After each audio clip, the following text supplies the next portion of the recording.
Good evening, student. History of India. আজকের পর্বে থাকছে Indian national movement.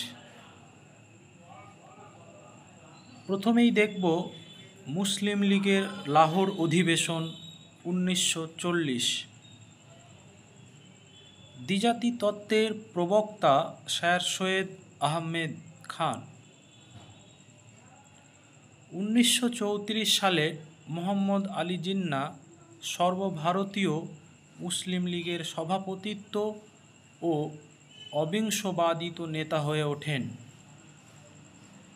Congress working committee যুদ্ধে ব্রিটিশকে সমর্থন না করার সিদ্ধান্ত নেয় এবং প্রাদেশিক মন্ত্রিসভাগুলিকে পদত্যাগের নির্দেশ দেয় 22 অক্টোবর 1939 সালে। 1939 সালের 15 নভেম্বর প্রত্যেকটি কংগ্রেসই মন্ত্রিসভা পদত্যাগ করে।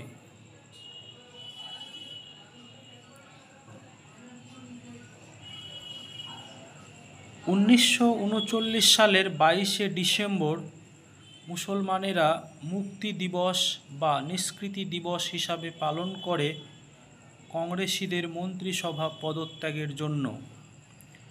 1940 সালের 20 মার্চ লাহোরে মুসলিম লীগের বাৎসরিক অধিবেশনে যে প্রস্তাবটি গৃহীত হয় সেটি লাহোর প্রস্তাব নামে খ্যাত। প্রস্তাবটি উপস্থাপন করেছিলেন ফজলুল হক, যিনি শের-ই বাংলা নামে পরিচিত ছিলেন। প্রস্তাবটি সমর্থন করেন চৌধুরী খালিকুজ্জামান। প্রস্তাবে ফজলুল হক পৃথক রাষ্ট্রের দাবি জানান। এই খসড়া তৈরি করেন পাঞ্জাবের প্রধানমন্ত্রী সিকান্দার হায়াত খান। মোহাম্মদ আলী জিন্নাহ এই প্রস্তাবকে সমর্থন করেন। সর্বপ্রথম পৃথক রাষ্ট্রের দাবি জানান উর্দু কবি ইকবাল। মুসলিম লীগের লাহোর অধিবেশন 1940 20 মার্চ উপস্থিত ছিলেন ফজলুল হক, চৌধুরী রহমত আলী, মোহাম্মদ আলী জিন্নাহ এবং ইকবাল। এরপর দেখব আগস্ট প্রস্তাব 1940। কংগ্রেস মন্ত্রিসভা পদত্যাগের পর দ্বিতীয় বিশ্বযুদ্ধে ভারতের জলসম্পদ ও অর্থ সম্পদ ব্যবহারের জন্য ইংরেজরা ভারতীয় নেতৃবৃন্দকে তোষামোদ করে। 1940 সালের মার্চ মাসে কংগ্রেস বিহারের রামগড় সভায় দ্বিতীয় বিশ্বযুদ্ধে ইংরেজদের সাহায্য করার প্রতিশ্রুতি দিতে রাজি হয় যদি কেন্দ্রে অস্থায়ী জাতীয় কংগ্রেস সরকার গড়া হয়, কিন্তু ইংরেজরা তা অস্বীকার করে। এই ঘোষণার প্রস্তাবগুলি হল ভাইসরয় এক্সিকিউটিভ ক্রিপস মিশন। 1942 সালের 22 মার্চ দিল্লিতে পৌঁছান ক্রিপস মিশন। ক্রিপস মিশনের নেতা স্যার স্ট্যাফোর্ড সমাজতন্ত্রে বিশ্বাসী ছিলেন। প্রস্তাবে ঘোষিত হয় 1942 সালের 19 মার্চ সংবিধান তৈরি করার উদ্দেশ্যই ছিল ক্রিপস মিশনের উদ্দেশ্য। জাতীয় কংগ্রেস এই কমিশনকে বয়কট করে, কারণ গুরুত্বপূর্ণ পদে ইংরেজ সরকার নিজের লোক বসিয়েছিলেন।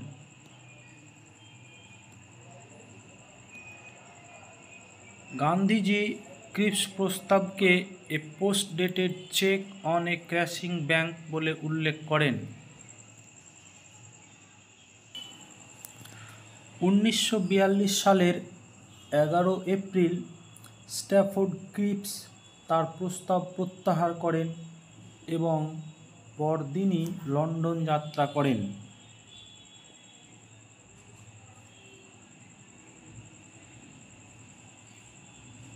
পরবর্তী আলোচনার বিষয় হলো ভারত ছাড়ো আন্দোলন 1942। কংগ্রেস কার্যনির্বাহী বাহক সমিতি ভারত ছাড়ো প্রস্তাব অনুমোদন করে 1942 সালের 14 জুলাই। ভারত ছাড়ো আন্দোলনকে আর্ধা প্রস্তাব এবং লিডারলেস রিভোল্ট বলা হয়। ভারত ছাড়ো প্রস্তাবটি 1942 সালের 8 আগস্ট জাতীয় কংগ্রেসের গৃহীত হয় বোম্বের বিশেষ অধিবেশনে।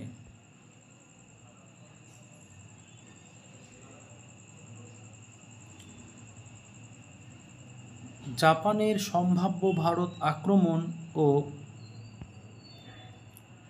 ক্রিপস মিশনের ব্যর্থতার জন্য জাতীয় কংগ্রেস ভারত ছাড়ো আন্দোলন 1942 সালের 9 আগস্ট শুরু করে। এই অধিবেশনের সভাপতিত্ব করেন সর্দার বল্লভভাই প্যাটেল। জওহরলাল নেহেরু ভারত ছাড়ো আন্দোলনের প্রস্তাব দেন এবং তা সমর্থন ও গ্রহণ করেছিলেন সর্দার বল্লভভাই প্যাটেল।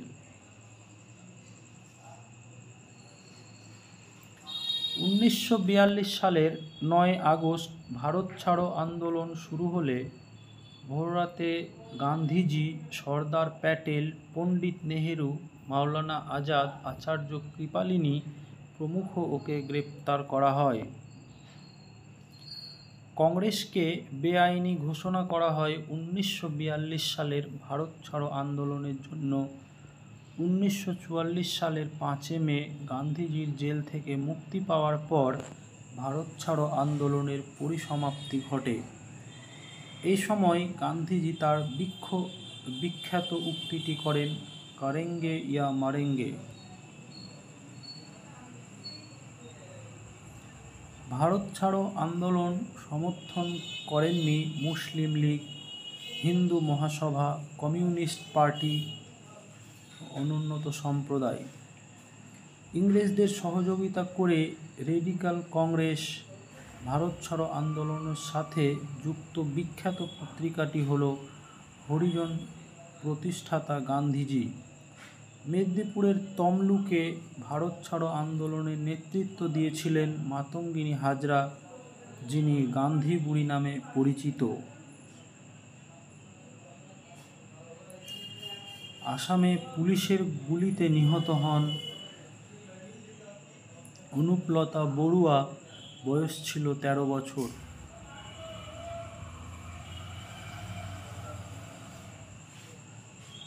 স্বাধীন তাম্রলিপ্ত জাতীয় সরকার 1942 সালের 17 ডিসেম্বর প্রতিষ্ঠা করেন সতীশচন্দ্র সামন্ত। মহারাষ্ট্রে নেতৃত্ব দিয়েছিলেন নানা পাতিল।